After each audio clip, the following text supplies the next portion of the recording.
Swayam Prabha. Digital India. Educated India.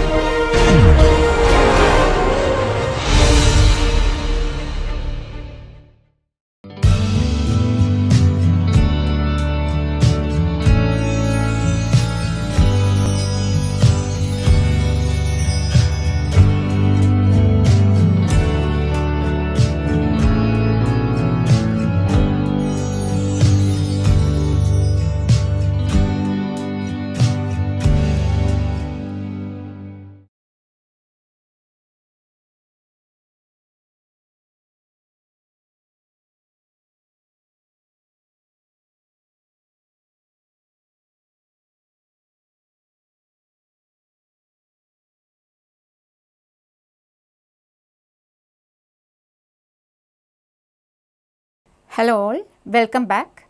Till now we have discussed about different types of hydrographs such as unit hydrographs, S hydrograph and instantaneous unit hydrograph.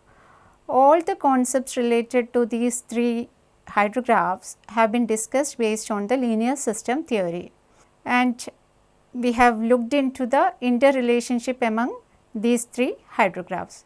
So, we can derive if one kind of hydrograph is available with us, other two types can be derived. And from the unit hydrograph, if the effective rainfall is known to us and also the base flow is given to us, we can determine the flow hydrograph. Initially, we will be determining the direct runoff hydrograph. With that, we will be adding the base flow to get the flow hydrograph, total flow hydrograph. Now, we will look into the new topic of flow routing. If we are having the hydrographs, flow hydrograph corresponding to a particular location in a stream, that is, it is representing the stream flow at that particular location, and it is taking place from the upstream to downstream.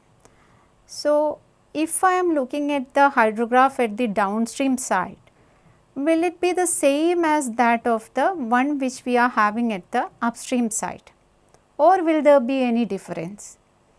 Will there be any difference as far as the hydrograph properties are concerned? Definitely there will be variation corresponding to hydrograph properties. So, in today's lecture, we are going to discuss about the topic of hydrograph routing or flow routing. Let us see why this flow routing is required. What is the importance of flow routing in hydrology? Hydrograph we know already. Detailed discussion about hydrograph is over. Representation of total flow at a location in a river. That is, the time distribution of flow at a particular location is represented by means of a hydrograph. And when the flow is taking place from upstream to downstream, what are the changes taking place? Will there be any changes, or will it be the same as that of the upstream side? All these things can be studied by making use of the hydrographs at the downstream location. But how can we get the hydrograph at the downstream location? Let us look into that. As the flood wave, as it travels, means the flow takes place from upstream to downstream. So, as the flood wave travels from upstream to downstream, there are certain changes taking place in the size, shape, peak flow, time to peak, and the slopes of rising limb and falling limb. As such, there are changes taking place in the flow hydrograph. Because the flow is taking place from upstream to downstream, definitely there will be changes taking place. How these changes taking place, that we will look into. So, the spatio-temporal changes which is taking place in the hydrograph as it travels from upstream to downstream, it can be of two types, that is from upstream to downstream of the river and through a storage structure like reservoir. You can consider the case of a river. In that, flow is taking place from upstream to downstream, and in the river itself there is a reservoir So, what will happen if the flood wave travels from the upstream to downstream of a reservoir? So, there will be changes taking place in both the cases. So, these changes are due to the storage in the river ridge, resistance to flow due to friction, and lateral flow. Lateral flow means, consider a river, we are having flow taking place from upstream to downstream. In between certain location, another tributary is joining. So, that flow from the tributary can be considered as the lateral flow. If that tributary is joining with the river, the flow downstream in the main river will be different. Comparatively large difference will be there with the upstream hydrograph or the inflow hydrograph. So, because of all these reasons, there will be spatio-temporal changes in the hydrograph in the case of a river. And in the case of the flood wave travels through a storage structure like reservoir, there also changes will be taking place because of the storage characteristics and also outflow characteristics of the reservoir. So, whenever there is a flow taking place from upstream to downstream, whether it is in the case of a channel or a stream or a river, or in the presence of a control structure or storage structure, there will be changes taking place in the characteristics of the hydrograph. These changes can be studied with the help of flow routing. What is meant by flow routing? We will look into it. Consider a watershed which is having stream network as shown in the figure, and we are having a hydrograph at this particular location. Upstream location we are having one hydrograph. The flow is taking place from upstream to downstream, and at certain location in between mid of the stream we are having another hydrograph, and when it reaches the outlet point, outlet is exactly here. For example, I am considering a gauging station at sea, there also we are having the flow hydrograph. So, look at the hydrographs drawn over here. At the upstream we are having this hydrograph. As it comes down, you can see the variation taking place in the flow properties represented by QT. So, flow routing is the procedure to determine the time and magnitude of flow. Time and magnitude of the flow means, that is determining the flow hydrograph at a point downstream of a river or a reservoir from the known hydrographs at one or more points upstream. Upstream location we are having the flow gauges which will be providing us the stream flow data. By making use of that flow hydrograph, determining the flow hydrograph at the downstream or intermediate point, that process is termed as flow routing. That is, it is the technique which is used for determining the flow hydrograph at the downstream locations by making use of the known hydrograph at the upstream location.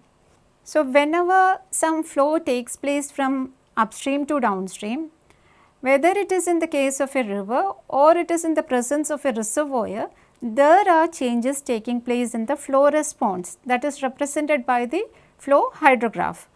From upstream to downstream, as the flow takes place, the hydrograph gets attenuates. What is meant by attenuation? Look at this graph, that is the graph which is shown in the previous slide. All the hydrographs are plotted in the same graph. That is, one is at the point A, this is corresponding to hydrograph at A, green curve is corresponding to hydrograph at B, and the third one is representing the hydrograph at C. You can see the variation which is taking place in the flow properties by looking into these graphs. As the flow takes place from upstream to downstream, you can compare the hydrograph A and B. You can understand that there is a reduction in the peak of the hydrograph. Peak has got reduced compared to the upstream hydrograph. When it comes to B to C, also you can observe that there is a reduction taking place in the peak of the hydrograph. So, this is known as attenuation, and this is mainly due to the storages within the river reach. That is, this takes into account of storage characteristics of the river reach. And when you observe the graphs, you can see it is getting delayed as the flood wave moves from upstream to downstream. The hydrograph is getting delayed. Definitely there will be a lag. After certain time only the flood will be reaching at the downstream location. So, that way there will be a delay compared to the upstream hydrograph. So, as the flow takes place from the upstream to downstream, two properties takes place, that is the hydrograph gets attenuates and also gets delayed. These things should be carefully understood while doing the study related to river related works, whether river modeling or going for the construction of hydraulic structure within a river reach. So, we need to have the idea about these flow hydrographs at different location. But always we will not be having the hydrograph available to us from the measured data at a particular location where we are planning to go for construction. So, in such cases we will be making use of the upstream hydrograph which is available to us for determining the downstream hydrograph. That is what we are doing under the process of flow routing. Now, where the application of this flow routing comes, coming to the application, it can be used for deriving unit hydrographs and also synthetic unit hydrographs. If you are having the flow hydrograph at the upstream section, if you are routing the hydrograph towards the downstream side, at the downstream location, that is the required location, you can get the flow hydrograph. Based on the base flow and also the effective rainfall which has produced that flow, we can determine the unit hydrograph.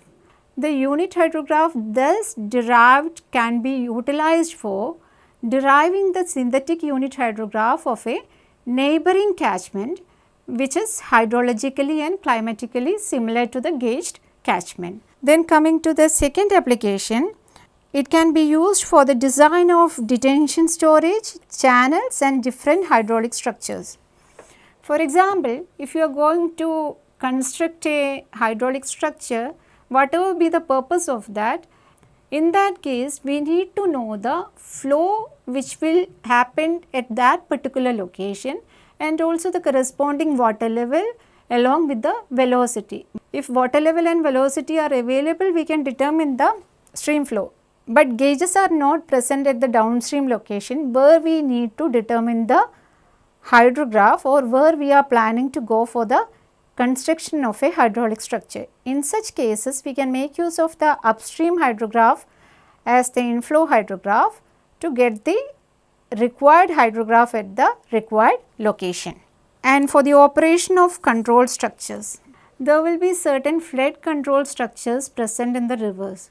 The operation of these control structures depends on the flow which is occurring at that particular location.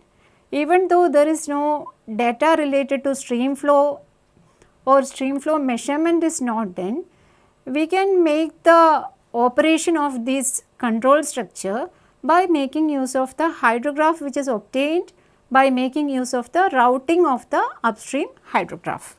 Then next application comes in evaluating the effect of water control structure on flood flows. Sometimes for flood control purposes, we will be constructing certain control structures.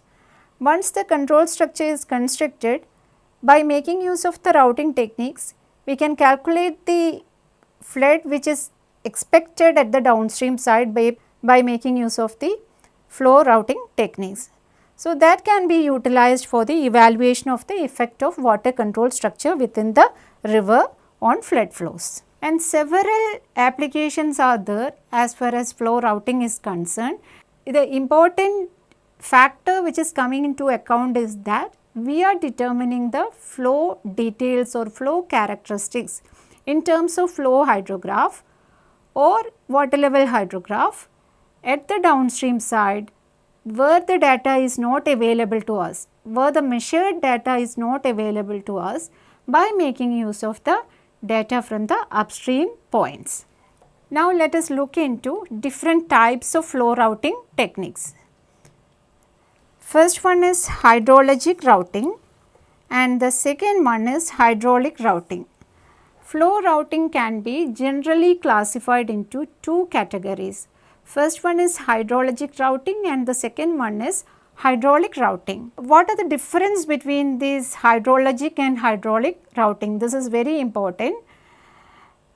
Hydrologic routing is governed by continuity equation alone. What is continuity equation? That is the conservation of mass. Based on the conservation of mass principle, the routing is carried out in the case of hydrologic routing. Along with the continuity equation, we will be making use of some flow storage relationship also, because continuity equation is giving us only one equation. Along with that, one more equation is required for carrying out the hydrologic routing, that is the relationship between the flow storage relationship. On the other hand, as far as hydraulic routing is concerned, it is governed by both continuity and momentum equations. In the case of hydraulic routing, we are making use of continuity and momentum equations together. In the case of hydrologic routing, we are making use of only the continuity equation along with the equation related to storage. And hydraulic routing incorporates both the continuity and momentum equations. This hydrologic routing is also termed as lumped flow routing. Hydraulic routing is termed as distributed flow routing. We have already discussed about lumped models and distributed models. What is the difference between these two? That is, in the case of lumped model, the variation with respect to time is taken into account. But in the case of distributed models, we will be making use of the variation with respect to time as well as space.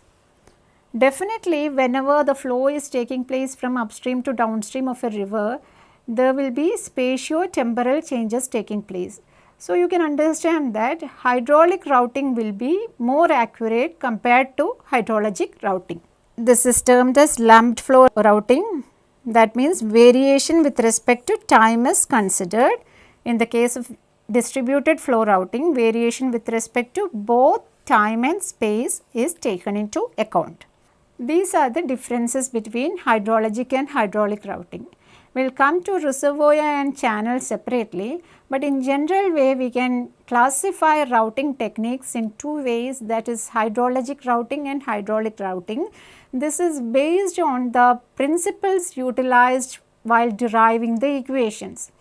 That is, in the case of hydrologic routing, we are making use of the continuity equation along with some storage function, and in the case of hydraulic routing, we are making use of both continuity and momentum equation. Definitely it will be complicated compared to hydrologic routing. But for more accurate results and in the cases where we need the variation with respect to space and time, we need to make use of hydraulic routing. In this course, we will be studying hydrologic routing in detail compared to hydraulic routing, but we need to understand what are the equations, in which form the continuity and momentum equations are coming into account in the case of hydraulic routing. Let us look into these two routings separately. First one is hydrologic routing. Hydrologic routing, we are having the inflow or upstream hydrograph that gets traveled from upstream to downstream. We will be getting the outflow hydrograph. How this is obtained? So, this inflow hydrograph along with the transfer function, this transfer function will be representing the storage component. By making use of the continuity equation, we can derive the outflow or downstream hydrograph. So, our main intention is to derive the outflow hydrograph. We are having the inflow data. At the upstream side, we are having a gauging station. It will be providing us the inflow hydrograph. By making use of that data as the input data, and the model which we are considering is represented by the continuity equation. Along with that, the transfer function will be utilized. What is the transfer function? Transfer function is the function representing the storage of the channel, or storage characteristics will be represented by means of this transfer function. By making use of the continuity equation and this transfer function, we will be deriving the outflow hydrograph. So, this is the principle involved in the hydrologic routing. The continuity equation you all are familiar with, that is nothing but for unsteady process, it can be represented by making use of the input, output and storage, which are related by the equation ds by dt is equal to it minus qt. In this, S is the storage function, it is the inflow and qt is the outflow. You look at the equation, all are functions of time. That is, with respect to time, what is the variation coming, that is taken into account. But there is no spatial component coming into picture. This is not taking into account of the space variability. This is a lumped unsteady model. So, generally we will be calling it as lumped model. In this case, both Q and S are unknowns. Inflow hydrograph is available to us. At the upstream location, the flow data is available to us. As far as the storage function and the outflow is concerned, both are unknown to us. Only by making use of the continuity equation, we cannot solve this problem. So, we need to have one more equation that is represented by the storage component. So, the storage component is represented by a storage function that can be represented as an arbitrary function of I, Q and their time derivatives. The storage function can be written as function of I di by dt d square I by dt square, q dq by dt d square q by dt square, and the derivatives can be considered as much as required depending on the storage properties. Our intention is to determine the outflow at the downstream point by making use of the known inflow hydrograph at the upstream point. So, for that we are going to make use of the continuity equation. That continuity equation is very much familiar to you, that is ds by dt is equal to it minus qt. ds by dt is representing the change in storage that can be represented by the difference between the inflow and outflow. From that we can calculate the outflow if storage is known to us. Then only one equation is required. But in our case, we are having only the inflow data, input data, and the continuity equation is considered as our lumped model. So, for solving this, we need to have one more condition that is represented by the storage function. So, that function can be represented like this, which is a function of inflow, outflow and their derivatives. This storage function we have already seen while explaining the systems theory related to hydrologic system. So, depending on the nature of the system which we are going to analyze, the storage function has its own specific forms. Whether we are going to carry out the flow routing in the case of a river or in the case of a reservoir, the storage function will be different. Let us look into that. Three forms of storage functions we usually consider. First one is in the case of a reservoir routing by the level pool method.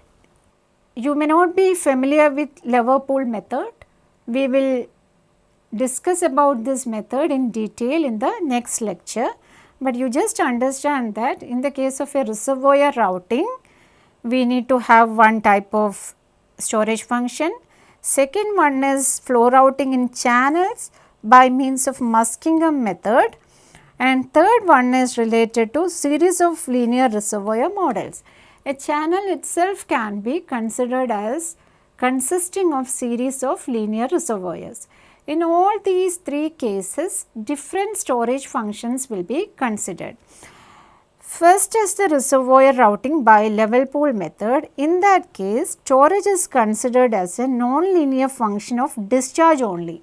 Storage S is considered as function of Q. S is equal to F of Q. F of Q is determined by relating reservoir storage and outflow to the reservoir water level. Reservoir storage and outflow is related to the reservoir water level, then we will be deriving the storage function that we will look into while discussing about reservoir routing. Next one is the case with channel routing. This is hydrologic routing. One example of hydrologic routing is Muskingum method that we will discuss during the time of flow routing in channels. In this case, storage is a linear function of I and Q. And in the third case, that is in the case of channel considered as consisting of series of linear reservoir, then the storage is a linear function of Q and its derivatives.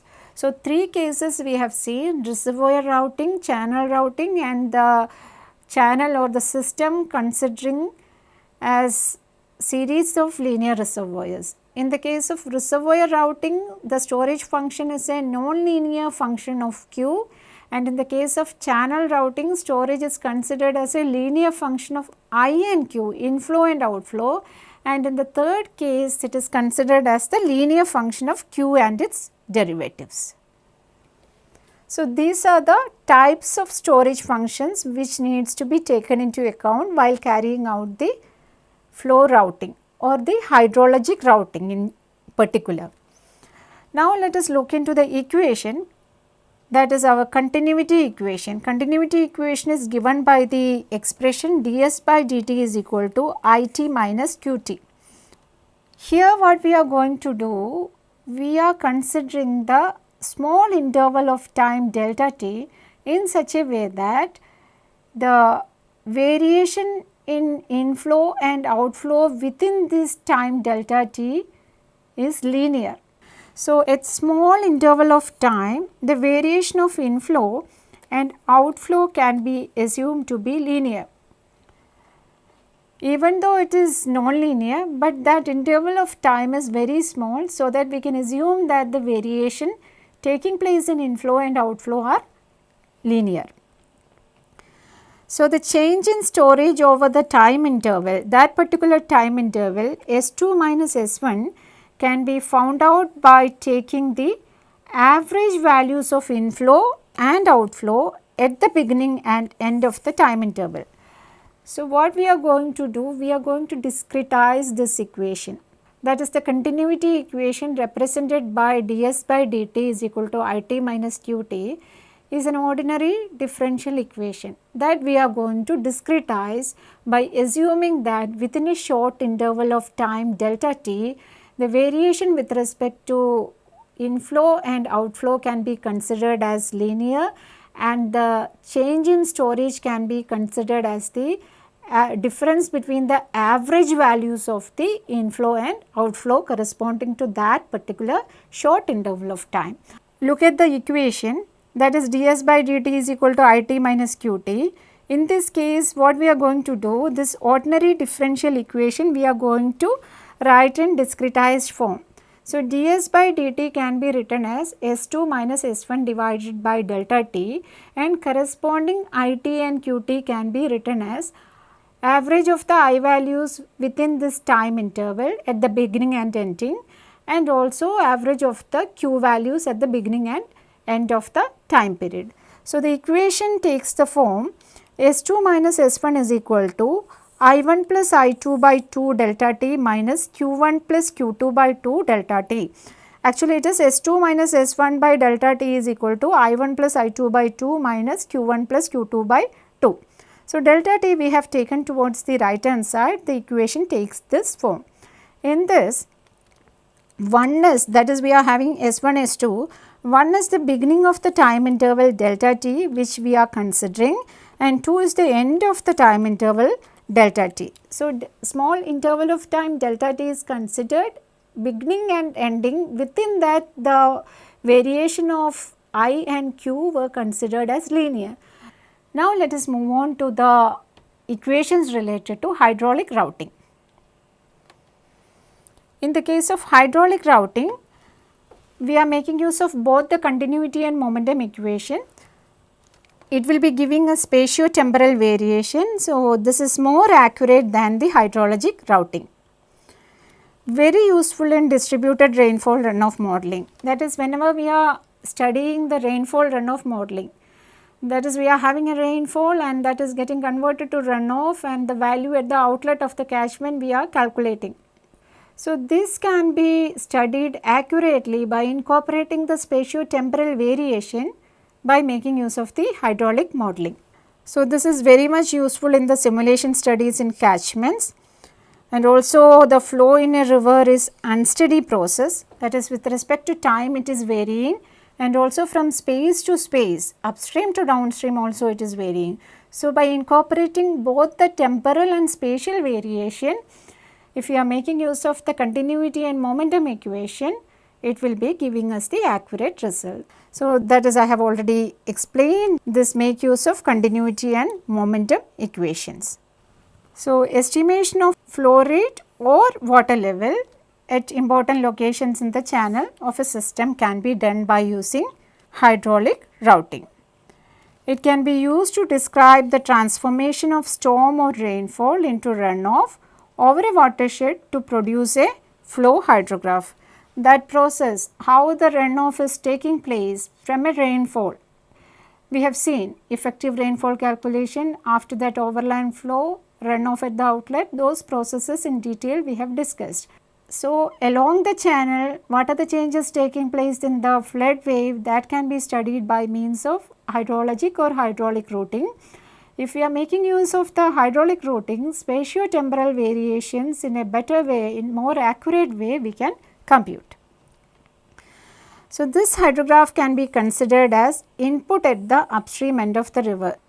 That is, in the case of transformation of rainfall to runoff, in the case of a watershed, we are measuring the runoff at the outlet point. That hydrograph can be considered as the inflow hydrograph or input to the upstream end of the river, and that flood will be travelling from that particular point to the downstream point. By making use of that known hydrograph at the upstream end, we can determine the flow and water level at different points in the downstream side by making use of routing techniques. So, by making use of that hydrograph as the input value at the upstream end, we will be carrying out the routing to the downstream end. Now, let us have a look into the equations used in hydraulic routing, that is our continuity equation and the momentum equation. For that, we are going to consider the channel reach which is having a length of dx. We are not considering a long channel or a long river reach, we are considering a small reach which is having a length dx.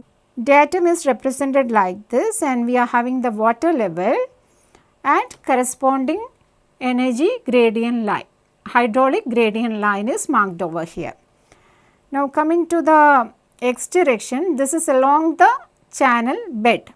Along the channel bed, the x direction is considered, and according to that y and z directions will be coming into picture. And the channel is a tilted channel. There is a slope for the channel.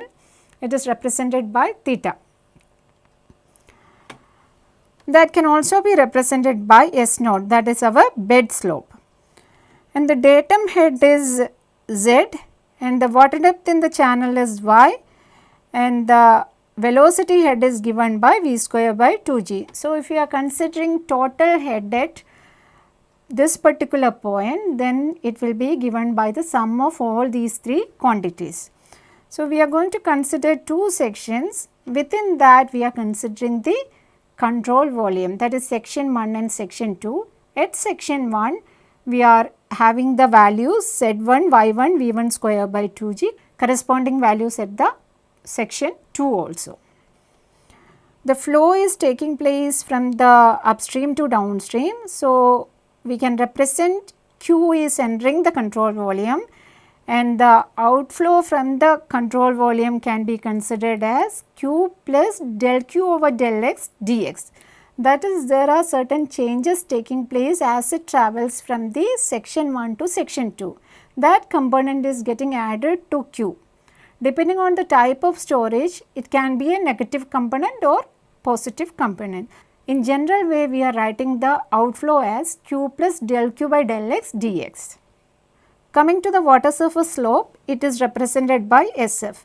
We are having the bed slope of the channel represented by S naught and water surface slope is represented by SF.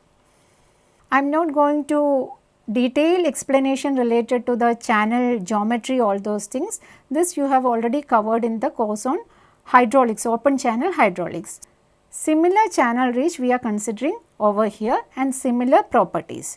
As I have already explained, hydraulic routing is incorporating both the continuity equation and the momentum equation. That is the conservation of mass principles and conservation of momentum principles. So, the continuity equation for an unsteady variable density flow through a control volume. This equation is very much familiar to you, which is derived while discussing the topic of Reynolds transport theorem. That equation we are going to make use here. That is, our extensive property is mass, intensive property will be dB by dm, it will be equal to 1. So, time rate of change of extensive property, that is the left hand side of RTT, will be equal to 0 because our extensive property B is mass of the fluid, that is mass of water. There is no phase change taking place in this case. So, definitely the time rate of change of mass will be equal to 0. That is why left hand side is 0, and coming to the right hand side, our intensive property beta is equal to 1. So, the equation takes the form d by dt volume integral across the control volume rho dV plus surface integral across the control surface rho v dot dA. We have discussed about all these terms in detail during some of the lectures earlier in module 1 and module 2. So, we are going to make use of the same equation over here for deriving the continuity and momentum equations. In the case of momentum equation, dB by dt will not be 0. This is conservation of mass, that is why it is taken as 0. Now, look at the LHS, that is 0 because time rate of change of mass is equal to 0. Now, coming to RHS, we are having two terms, term 1 and term 2. Term 1 is representing d by dt across the control volume rho dV. So, it can be represented as del by del T of rho dV, dV over the entire volume, volume integral of dV. If we are considering the cross sectional area of the channel as capital A and our length is dx, so the volume can be represented as A dx. That is what is written over here, del by del T rho A dx. And coming to term 2, net outflux across the control surface, that is the net outflow of mass from the control volume, that is across the control surface, that is given by surface integral of rho v dot dA. What is v dot dA? V multiplied by area. In steady flow condition, we have seen it is the discharge. So, here we are going to substitute in that way by making use of that principle, that is rho multiplied by q plus q dx minus rho q plus del q by del x dx. How this q plus q dx is coming? We have seen the control volume related to the channel reach. In that case, we were having an inflow q coming into the control volume and q plus del q by del x dx going out of the control volume. Then what is this small q coming over here? So, this is a general expression derived for the case in which there is a lateral inflow coming into picture. So, from where this small q is coming? In the previous figure, I have marked that this is our channel and channel is having a length of dx that is represented like this. It is experienced by means of a lateral inflow. It can be in the form of a flow from a stream, tributary joining, or it can be the rainfall uniformly acting over that length. So, that is represented if the rainfall is falling over the entire length of dx and that is represented by q, that multiplied by dx will be the uniformly distributed over that length. So, that is what is considered over here as q dx. So, rho v dot dA can be written as rho q plus q dx minus rho multiplied by the outflow. That is what is written over here in this equation. A is the area of cross section which we have considered over here in the first term, and Q is the inflow to the control volume, and small q is the lateral inflow. So, q dx, which we have considered in our equation, is the rate of lateral inflow. So, inflow is consisting of capital Q and also q dx, which is the contribution from lateral inflow. In the cases in which this lateral inflow contribution is not there, that q can be considered as 0. So, RTT becomes like this, it takes this form, and the terms can be cancelled out to get the simplified form. So, the equation takes this form. We just taken all the, that is here in this case we are having rho q minus rho q, it is getting cancelled, and final expression comes like this. Here in this case rho is taken into account, this is corresponding to variable density flow. But in the case of open channel, we can consider it as constant, that is rho is a constant value. So, the conservation form of continuity equation can be written in this form: del by del t A dx plus del q by del x dx minus q dx is equal to 0. Now, we are going to divide the equation throughout by dx. So, we will get the equation in the simple form del A by del t plus del q by del x minus q is equal to 0. So, this is our continuity equation. In the cases in which lateral inflow is not there, it can be considered as 0. So, the equation will be taking the form del A by del t plus del q by del x equal to 0. So, the continuity equation can be written like this: del A by del t plus del q by del x minus q is equal to 0. Neglecting the lateral inflow and considering the channel to be prismatic. If you are considering capital A like that, it is for any non-prismatic channel it can be applied. So, here we are going to make it simple by considering it as a prismatic rectangular channel. In that case, the expression will be changing to T del y by del t plus del q by del x equal to 0. T is the top width of the flow cross section and y the depth of flow, q flow at the inflow at upstream. This value corresponding to small q is taken as 0, we have neglected the lateral inflow. Capital A can be written as T top width multiplied by depth. We are considering the rectangular cross section, that is substituted over here, and then we got this equation. This is our continuity equation for a prismatic channel. Now, coming to the unsteady flow momentum equation for a unit width in the flow. The schematic representation of the open channel should be there in your mind. I am not going to derive this equation, I will just float the equation over here, because that derivation will take too much of time. So, detailed derivation is there in the textbook. If there is any doubts related to that, you can contact me. Here I am not going for the derivation of that equation. So, the momentum equation is finally after derivation is taking the form like this for a prismatic channel. Here you can see it is in terms of V and Y. It is converted to, initially it will be derived in the form of Q and A. For a prismatic channel, as we have done in the case of continuity equation, momentum equation can also be written in this form. So, here I will briefly discuss about the starting of the derivation. Our momentum equation, time rate of change of momentum is equal to net force. So, here in this case momentum mv, so extensive property is mv and intensive property is v. And coming to the right hand side, time rate of change of momentum is equal to net force. So, different forces in the case of a channel has to be taken into account, such as the gravity force, pressure force, net pressure force. Then friction force is very important, which will be coming in the form of Manning's or resistance equation, and extra one is taken into account is related to the wind shear force on the along the water surface. All these forces have to be taken into account for finding out the net force. So, here in this case different terms we are having SF and S0 representing the friction slope and bed slope, V is the velocity and Y is the water depth and G is acceleration due to gravity. Those are written over here and this is our momentum equation.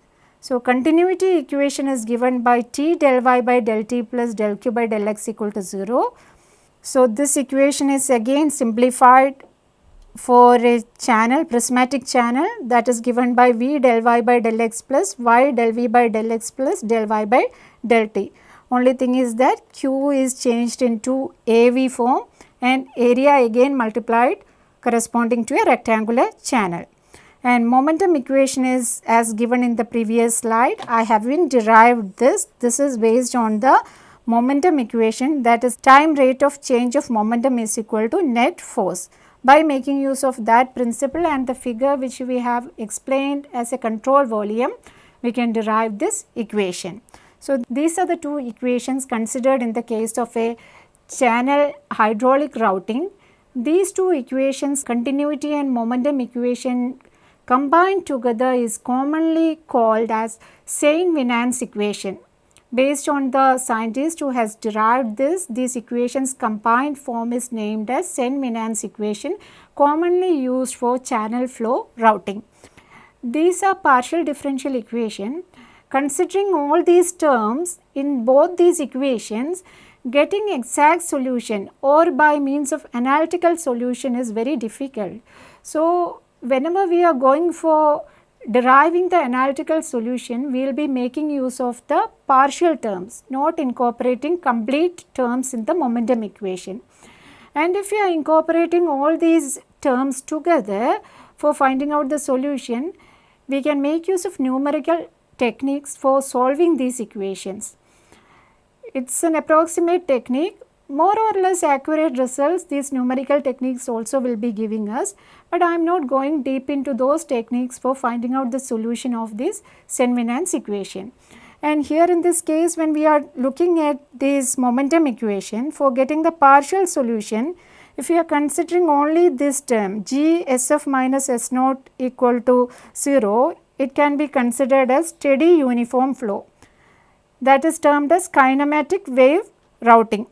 And if you are considering these two terms up to this G del Y by del X equal to G SF minus S0, that is termed as diffusion wave routing, that is steady non-uniform flow. And if you are considering all the terms together, it is termed as unsteady non-uniform flow, and this is the dynamic wave routing. So, in this course I will not be discussing about the flow routing using hydraulic routing techniques. We will be looking into the hydrologic routing techniques as far as the reservoir and channel concerned, that we will be looking into in the coming lectures. Here I am winding up this lecture. For getting the detailed derivation of this momentum equation, you can look into the textbook of Applied Hydrology by Ventichow and others. And other textbooks which are listed here as references also can be referred for getting more understanding of these routing techniques. So, here I am winding up this lecture. Thank you.